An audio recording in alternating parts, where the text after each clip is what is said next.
આજે તો મારે ભીંડાનું શાક બનાવવાનું હતું, પણ હવે એક જ રીતે ભીંડાનું શાક ખાઈ ખાઈને હું તો સાવ કંટાળી ગઈ છું. એટલે મેં વિચાર્યું કે ચલો આજે થોડુંક અલગ રીતથી ભીંડાનું શાક બનાવીએ. એટલે સૌથી પહેલાં તો છે ને મેં ભીંડાને લૂછી અને કટ કરી લીધા.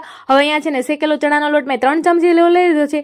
અને હવે સ્વાદ અનુસાર મીઠું, હળદર પાવડર, લાલ મરચું, ધાણા જીરું પાવડર સાથે થોડીક એવી ખાંડ, લીંબુનો રસ સાથે છે ને આદુ લસણની પેસ્ટ, ઉપરથી ધાણા અને તેલ નાખીને બધો મસાલો છે ને આપણે સરખાઈથી મિક્સ કરી લેશું.